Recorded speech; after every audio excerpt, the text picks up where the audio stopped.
हिंदुस्तान का जवान वहां पहुंच जाए तो ऐसे शरारती तत्वों को तो तुरंत कंट्रोल कर देगा। अगर हालात वहां खराब होते हैं, अगर वहां की फोर्स डिमांड करती है कि हिंदुस्तान तो ये यूएनओ डिटेल कर देगा कि अच्छा। इंडिया तुम देखो, अच्छा, उसको स्वतंत्र करो, यूएनओ बोलेगा। अच्छा, तब हम नहीं तो मोदी की हिम्मत नहीं है कि वो सीधे चले जाएं। भाई केस खड़ी हो जाएगी ना, मुकदमा हो जाएगा ना। जो वहाँ अल्पसंख्यकों को बताया जा रहा है, निशाना बनाया जा रहा है, लोगों का घर जला दिया जा रहा है, ऐसे में यूएनओ को सख्त कदम उठाना चाहिए।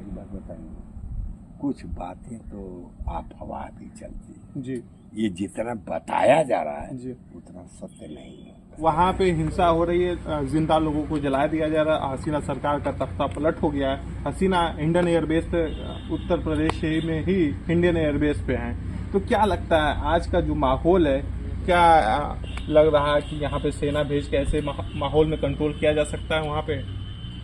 देखिए, आज का लड़ाई से कोई चीज कंट्रोल नहीं होगा जी। एक आदमी गलती करता है, अगर उसको हम 4 डंडे मार कर समझाएं तो वो नहीं समझेगा। प्यार से ही उसको जितना समझा सको तो समझेगा। अब वहाँ के जो जनरल है, जो कमांड कर रहा है, उनको समझाने की अब जरूरत है। तो क्या लग रहा है वहाँ सेना और पुलिस निष्क्रिय हो गई है, मतलब कुछ एक्टिविटी है, निष्क्रिय है वहाँ पे, ये तो मानता हूँ जी। लेकिन हम तो ये बोल रहे हैं कि विश्व के बड़े अच्छे अच्छे दिमाग वाले लीडर हैं, वहाँ जाएं, बैठक करें। लड़ाई का वक्त नहीं है बाबू जी, क्योंकि सबके पास एटम बम पड़ा हुआ है। तो बांग्लादेश के पास एटम बम है? नहीं, उसके पास नहीं। तो क्या चाइना, इस हालात में क्या होना चाहिए बांग्लादेश? बांग्लादेश तो ऐसा है कि हमारे हिसाब से इस समय ये होना चाहिए कि उनके असेंबली में मीटिंग कराई जाए और उनको अच्छा सुझाव दिया जाए।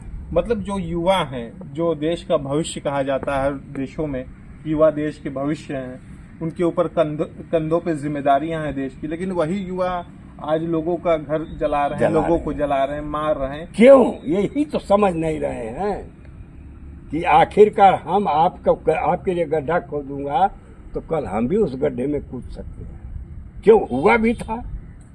अरे नियाजी पश्चिमी पाकिस्तान का ही तो कमांड कर रहा था जी। लेकिन इंदिरा ने उसको कवर करके स्वतंत्र करा दिया, अच्छी तरह से चलता रहा, बेचारे सब खाते और पीते रहे आराम से, कोई दिक्कत नहीं होती थी। लेकिन अब क्यों ऐसा हुआ? क्योंकि उसी के सह पर, चीन और पाकिस्तान के सह पर ये ऐसा तख्ता पलट हुआ है। इसको आप मानिए। यही लोगों का कहना था कि कहीं ना कहीं विदेशी साजिशों का शिकार हो गई है बांग्लादेश की जनता। यदि आदमी अपने दिमाग से काम करे तो हर काम सुलझा हुआ है। अगर दूसरे के मत से चलेगा तो ऐसा ही विद्रोह होगा। तो आज भी हिंदुस्तान और बांग्लादेश के बॉर्डर पे हमारी बीएसएफ काफी मुस्तैदी से लगी हुई है, आर्मी तक लगी हुई है जी। हाँ, कि कोई घुसपैठिया नहीं है। यही है, घुसपैठ न कर सके ताकि बगावत इधर भी हो जाएगी। जी हाँ। हमको क्या पता कि ये हमारा प्रेमी आ रहा है कि हमारा दुश्मन आ रहा जी। है, आकर के इधर भी बगावत करा सकता है।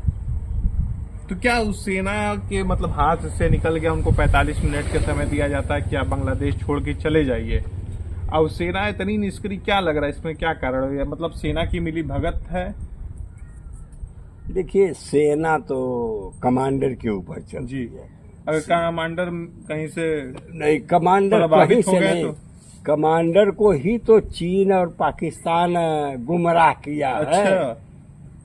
कमांडर को ही किया है गुमराह, तो कमांडर ऐसा स्टेप लिया है कि कुछ भी होने दो, तुम चुपचाप पड़े रहो। नहीं तो अगर सेना मोर्चा संभाल लेती तो कुछ सवाल किसी की हिम्मत नहीं रहती। कोई भी नहीं। अगर हमारा हिंदुस्तान का जवान वहां पहुंच जाए तो ऐसे शरारती तत्वों को तो तुरंत कंट्रोल कर देगा। तो नहीं जा पाएगा ना, ऐसे नहीं जा पाएगा। कुछ नियम और कानून बने हुए हैं देश के लिए। अगर हालात वहाँ खराब होते हैं, अगर वहाँ की फोर्स डिमांड करती है हाँ, तो ये यूएनओ डिटेल कर देगा कि इंडिया तुम देखो, अच्छा, उसको स्वतंत्र करो, यूएनओ बोलेगा। अच्छा। तब हम नहीं तो मोदी की हिम्मत नहीं है कि वो सीधे चले जाएं।